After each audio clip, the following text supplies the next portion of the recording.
M I audible? Hello. Yes sir. Yes. Okay. तो इन questions का या तो आप स्नैपशॉट ले लीजिएगा या तो मैं इसका वीडियो आपसे शेयर कर लूंगा। तो जब भी आप एनाटॉमी फिजियोलॉजी पढ़ने बैठते हैं तो आपके पास सिलेबस होना चाहिए, और वो सिलेबस में जितने भी टॉपिक्स है उसमें से कुछ स्पेसिफिक क्वेश्चंस है जो फ्रिक्वेंटली एग्जाम में पूछे जाते हैं। ठीक है। आपका काफी 20-25 साल से डिप्लोमा इन फार्मेसी करा रही है पीसीआई। तो जब से एनाटॉमी फिजियोलॉजी शामिल किया गया है डिप्लोमा इन फार्मेसी में, और जितने भी क्वेश्चन है जो पूछे गए हैं प्रीवियस ईयर्स में, और जो हर साल लगभग 50% पेपर आपका रिपीट होता है, घुमा फिरा के वही क्वेश्चंस पूछे जाते हैं। तो इसको आपको ध्यान से सुनना है और इसी हिसाब से आपको पढ़ाई करना है, जिससे आपके मार्किंग अच्छी होगी और आपको समझ में आएगा कि किन चीज़ों पे आपको ज़्यादा फोकस करना है।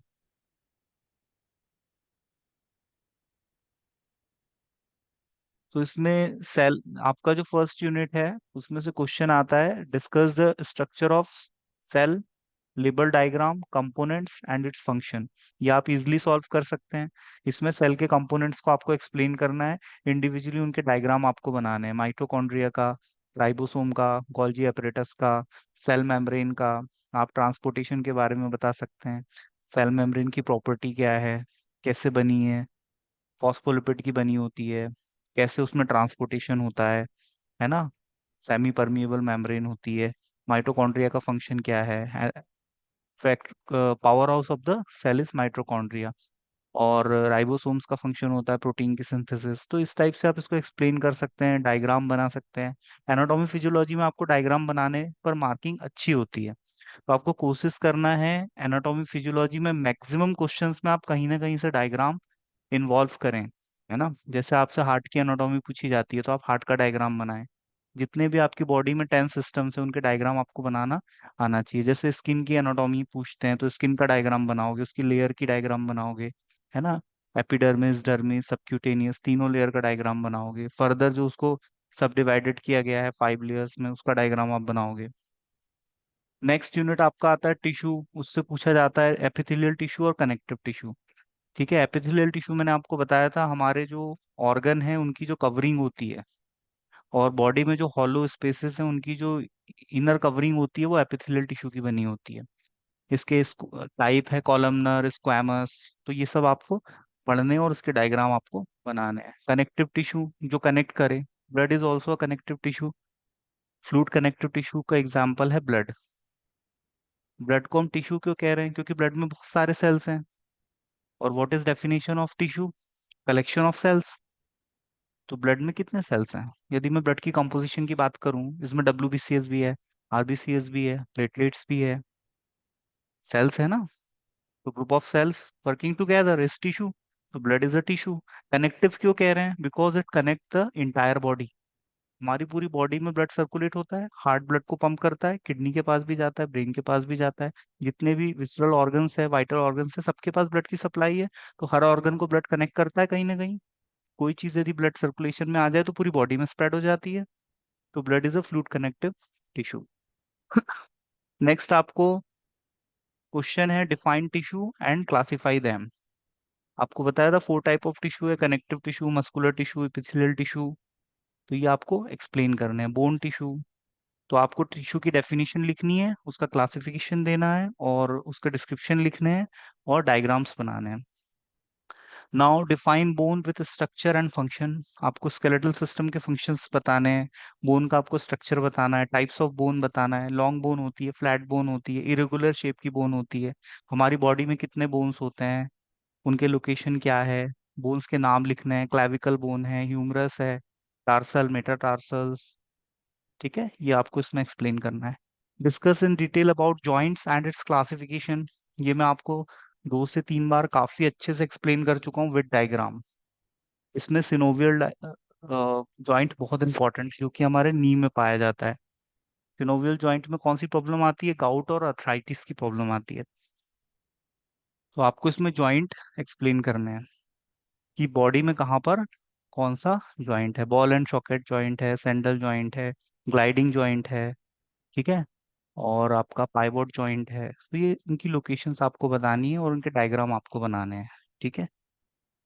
इंडिविजुअली शॉर्ट नोट में सिनोवियल जॉइंट पूछ लिया जाता है। नेक्स्ट क्वेश्चन है right the composition of blood. Blood की कंपोजिशन बतानी है। ब्लड में प्लाज्मा होता है, वाटर कितना होता है, प्लाज्मा कितना होता है, प्लाज्मा प्रोटीन्स जो प्रेजेंट होते हैं ब्लड में, है ना, एल्ब्यूमिन, एल्ब्यूमिन प्रेजेंट होता है, ग्लोबुलिन प्रेजेंट होता है। ये सब आपको एक्सप्लेन करना है। What is mechanism of blood clotting. Blood कैसे क्लॉट होता है। ब्लड हमारी बॉडी में सर्कुलेट होता है, जमता नहीं है, क्योंकि उसमें नेचुरली हेपेरिन प्रेजेंट होता है जो एंटीकोएगुलेंट प्रॉपर्टी रखता है, ब्लड को क्लॉट नहीं होने देता। लेकिन जैसे ही ब्लड एयर के कांटेक्ट में आता है, जमने लगता है। तो वो कैसे जमता है, तो इसके मैकेनिज्म को आपको एक्सप्लेन करना है। Draw the structure and write the function of spleen and lymph node. Spleen को और लिम्फ नोड के फंक्शन आपको बताने हैं। लिम्फ नोड क्या करता है बॉडी में, डिफेंस सिस्टम में काम करता है, ठीक है।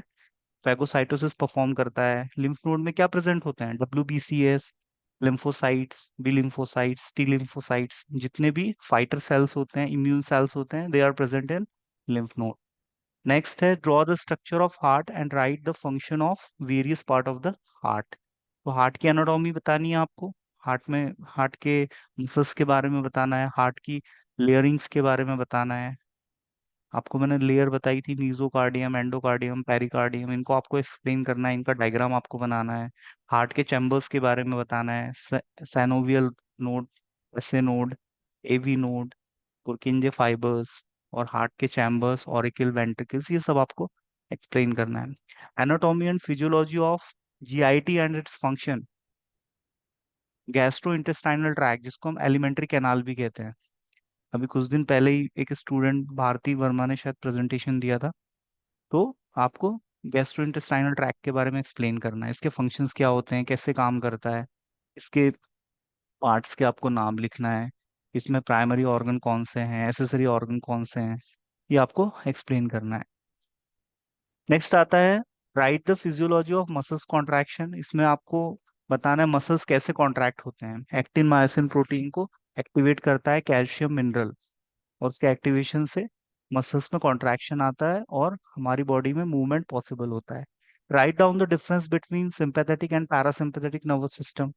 नर्वस सिस्टम का क्लासिफिकेशन जब हम पढ़ेंगे तो नर्वस सिस्टम को ब्रॉडली क्लासिफाइड किया गया है सेंट्रल और पेरिफेरल में।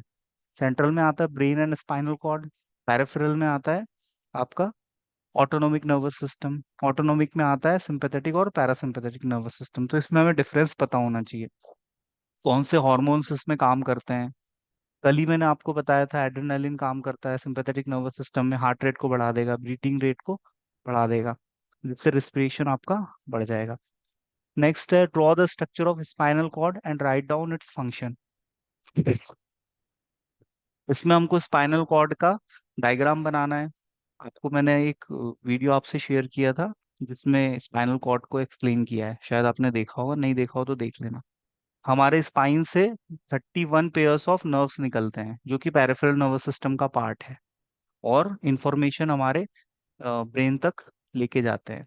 और ब्रेन से मोटार नर्व्स जो है वो डिसीजन मेकिंग मैसेज को कैरी करते हैं कि किसी भी एक्सटर्नल स्टिमुलस पे ब्रेन का क्या रिस्पॉन्स रहेगा। ठीक है, तो ब्रेन और स्पाइनल कॉर्ड भी इंपॉर्टेंट है, शॉर्ट नोट लिखने के भी लिए आता है इस पे। Draw the level diagram of eye and ear. Eye में आपको एक्सप्लेन कर चुका हूँ। ईयर, ईयर का स्ट्रक्चर मैंने कुछ दिन पहले आपको एक्सप्लेन किया था। मिडिल ईयर और इनर ईयर और आउटर ईयर। तो ये आपको ईयर का डायग्राम बनाना है और उसके डिफरेंट पार्ट्स के नाम लिख के उसके डिस्क्रिप्शन से लिखने हैं। Draw the well label diagram of skin and it's layer. Skin की लेयरिंग के बारे में आपको बताना है। Write down the physiology of urine formation. Urine कैसे बनता है। किडनी का जो स्मॉलेस्ट फंक्शनल यूनिट है वो है नेफ्रॉन। नेफ्रॉन के डिफरेंट पार्ट्स होते हैं, बोमन कैप्सूल होता है, पीसीटी होता है, लूप ऑफ हेनले होता है, डीसीटी होता है, कलेक्टिंग डक्ट होता है, जिसमें ब्लड से यूरिन का फिल्ट्रेशन होता है। यूरिन ब्लड से ही बनता है। जब ब्लड किडनी से गुजरता है तो उसमें फिल्ट्रेशन होता है और उससे यूरिन का फॉर्मेशन होता है। तो वो कैसे होता है, this process you have to explain. What is the anatomy and physiology of urinary system. आपको इसमें यूरिनरी सिस्टम को एक्सप्लेन करना है, उसके डिफरेंट पार्ट्स, जैसे आपके kidney, ureter, urinary bladder, urethra. तो होल सोल जो रीनल सिस्टम का पार्ट है वो आपको एक्सप्लेन करना है विद डायग्राम। और उसका डिस्क्रिप्शन लिखना है। Describe the hormone and it's functions of pituitary gland and thyroid gland. इसमें आपको पिट्यूटरी और थायराइड ग्लैंड से सीक्रेट होने वाले हार्मोन्स के बारे में, उनके फंक्शंस और इन ग्लैंड की लोकेशंस आपको बतानी है। The anatomy of male and female reproductive system, explain about year with labelled diagram, define cerebrospinal fluid and explain cranial nerves. Cranial nerves कहाँ से निकलती है? क्रेनियम से। ये 12 नर्व्स होती हैं। For example optic nerve, it is responsible for vision. Auditory nerve, it is responsible for hearing processing. Olfactory nerve, it is responsible for smelling sense. तो ऐसी 12 नर्व्स हैं जो हमारे क्रेनियम से निकलती है। और स्पाइनल कॉर्ड से कितनी निकलती है? 31 pair of nerves. What do you mean by endocrine glands? इसमें आपको एंडोक्राइन ग्लैंड्स के बारे में बताना है। हमारी बॉडी में 3 टाइप्स के ग्लैंड होते हैं, mixed gland, endocrine mixed gland का एग्जाम्पल है पेनक्रिया, और एक होता है एक्सोक्राइन ग्लैंड, एक होता है एंडोक्राइन ग्लैंड। तो इनके आपको एग्जाम्पल्स बताने हैं और इनसे सीक्रेट होने वाले हॉर्मोन्स के function.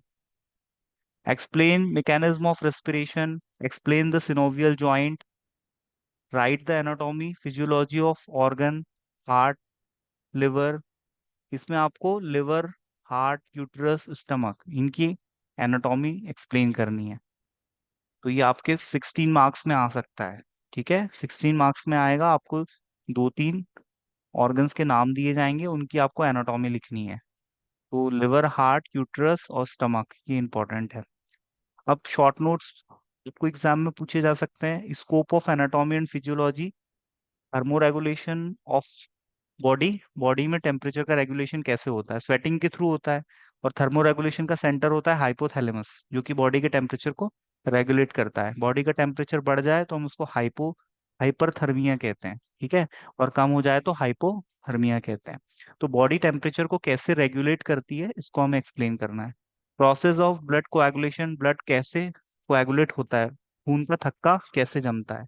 Exchange of gases in lungs, diffusion के थ्रू होता है एल्वियोलाई पे। ठीक है, मैंने आपको बताया था जब हम इनहेल करते हैं तो इन्वायरमेंट से जो एयर हमने अंदर की तरफ खींची है, उसका एल्वियोलाई पे ट्रांसफर होता है, ऑक्सीजन को ब्लड में मिक्स कर दिया जाता है। फिर function of small intestine, salivary glands के बारे में लिखना है, जो हमारे माउथ में प्रेजेंट होती है। हिस्टोलॉजी ऑफ ओवरी, ओवरी के बारे में लिखना है। Pituitary gland, muscular tissue, disorders of joint, functions of WBCS and RBCS, define platelets, mechanism of blood clotting, importance of blood groups, lymph glands, disorder of skeletal muscles। अब कुछ short type of questions हैं और कुछ definitions है जो exam में पूछे जाते हैं। Define cell, define tissue and its type, define blood, define lymph node, functions of secretory gland, physiology of renal disease, function of heart, define nervous system, define midbrain। midbrain is present between two hemisphere, right और left hemisphere के बीच में जो मैसेफेलॉन present होता है, that is mid brain. Function of cranial nerves, definition of tongue, define renin angiotensin system. ये system के through हमारी body में फ्लूइड के रिटेंशन को रेगुलेट किया जाता है। ब्लड प्रेशर में इस सिस्टम का बहुत इंपॉर्टेंट रोल होता है। What is pregnancy, define mitochondria and microsomes, cardiovascular disorders, lymphatic system, physiology of muscles contraction, physiology of neuromuscular junction, physiology of pain, reflex action क्या होते हैं, इडीमा क्या होता है, ब्लड प्रेशर क्या होता है। ब्रेन एंड स्पाइनल कॉर्ड पे शॉर्ट नोट लिखने के लिए आ सकता है। ब्लड ग्रुप, कल आपसे एक वीडियो शेयर किया था, आप उसको जरूर देखिएगा ब्लड ग्रुपिंग के ऊपर। कार्डियक साइकिल क्या होता है, हाइपरटेंशन क्या होता है, डिस्फेजिया क्या होता है, कार्डियक अरिथमिया क्या होता है। आपको बताया था ना टैकीकार्डिया, ब्रेडिकार्डिया। यदि हार्ट बीट हमारी more than 100 beat in a minute हो जाएगी तो टैकीकार्डिया, और less than 60 beat in a minute होगी तो ब्रेडिकार्डिया। तो हार्ट का जो रिदम है उसका डिस्टर्ब होना क्या कहलाता है? कार्डियक अरिथमिया कहलाता है। बढ़ती एज के साथ कार्डियक मसल्स कमजोर हो जाती है, जिस वजह से उसका रिदम प्रॉपर मेंटेन नहीं रहता। Structure of lungs, ball and socket joint को स्पेशली आपको समझाना पड़ेगा इस क्वेश्चन में, यदि शॉर्ट नोट लिखने के लिए आएगा तो। बॉल एंड सॉकेट जॉइंट हमारे शोल्डर में होता है, that's why we can move shoulder in all direction. Bowler जब बॉलिंग करता है तो कैसे शोल्डर को घुमा के करता है, ठीक है। Directional terms and planes of body, define neuron. Neuron की definition, neuron is a functional cell of nervous system. Pancreas, structure of breast, breast का स्ट्रक्चर, उसमें मैमरी ग्लैंड्स, ये सब आपको एग्जाम में बनाना पड़ सकता है। Now what is oogenesis and spermatogenesis? oogenesis means formation of ovum in ovaries, और formation of sperm cell in testicles is spermatogenesis। तो ये आपको एक्सप्लेन करना है। होम्योस्टेसिस क्या होता है और हीमोस्टेसिस क्या क्या होता है, ये आपसे शॉर्ट नोट में पूछा जा सकता है। हीमोस्टेसिस मतलब होता है ब्लड क्लॉटिंग, घुमा फिरा के पूछ लेते हैं क्वेश्चन। हीमोस्टेसिस मतलब होता है खून का बहना रुकना, ठीक है, तो उसको हीमोस्टेसिस बोलते हैं। और एक होता है होम्योस्टेसिस, मतलब बॉडी का बैलेंस बनाना। बॉडी बैलेंस बनाती है ना, यदि ब्लड में इंसुलिन बढ़ जाएगा तो ग्लूकागॉन को रिलीज करके इंसुलिन लेवल को कम कर दिया जाएगा, है ना। यदि आपके ब्लड में इंसुलिन बढ़ गया तो वो क्या करेगा, ग्लूकोज लेवल को कम कर देगा। और यदि इंसुलिन की डेफिशिएंसी होगी तो ब्लड में ग्लूकोज लेवल बढ़ेगा, जिससे डायबिटीज का प्रॉब्लम हो सकता है। तो ये आपको एक्सप्लेन करना है। जैसे मैंने आपको पीटीएच, पैराथायराइड हार्मोन और कैल्सिटोनिन की होम्योस्टेसिस बताई थी, इंसुलिन और ग्लूकागॉन कैसे होम्योस्टेसिस बनाते हैं ये मैंने आपको बताया था। तो इतने क्वेश्चंस हैं। और मेस्ट्रुअल साइकिल क्या होता है ये भी पूछा गया है। एरिथ्रोपोइसिस क्या होता है? Erythropoiesis means formation of blood. Body में ब्लड का फॉर्मेशन कैसे होता है, खून कहाँ बनता है, खून बनाने के लिए किन इंग्रेडिएंट्स की जरूरत है, इसको हम एरिथ्रोपोइसिस में एक्सप्लेन करेंगे। मेंस्ट्रुअल साइकिल आपको पता ही है, पीरियड्स जो आते हैं मंथली, इसको आपको एक्सप्लेन करना है। इसके जो फेजेस होते हैं, इसमें जो हॉर्मोन्स काम करते हैं, ल्यूटिनाइजिंग हार्मोन है, फॉलिकल स्टिमुलेटिंग हार्मोन है, प्रोजेस्टेरॉन है और एस्ट्रोजन है। इन हार्मोन के आपको रोल बताने हैं। और आपको मेंस्ट्रुअल साइकिल से रिलेटेड जो डिजीजेस, जो डिसऑर्डर्स होते हैं, जैसे डिसमेनोरिया हुआ, एमेनोरिया हुआ, ठीक है, पीसीओडी हुआ, पीसीओएस हुआ, तो ये आपको थोड़ा थोड़ा एक्सप्लेन करना है। तो ये क्वेश्चन सभी आपको ध्यान से पढ़ लेने हैं, आपको पता होना चाहिए कि ये क्या होता है, ताकि एग्जाम में आप कुछ तो लिख पाए, है ना। तो आप कल ये सारे क्वेश्चंस आप तैयार करके, जितने आपसे हो जाएं मुझे आप बताना। रिफ्लेक्स एक्शन क्या होता है, एडिमा क्या होता है, एडिमा मतलब स्वेलिंग, बॉडी के किसी पार्ट में स्वेलिंग हो जाए फ्लूइड रिटेंशन की वजह से तो हम उसको एडिमा बोलते हैं। ब्लड प्रेशर क्या होता है, hypotension, systolic pressure, diastolic pressure, लो बीपी क्या होता है, तो ये सब हमें पता होना चाहिए, ठीक है।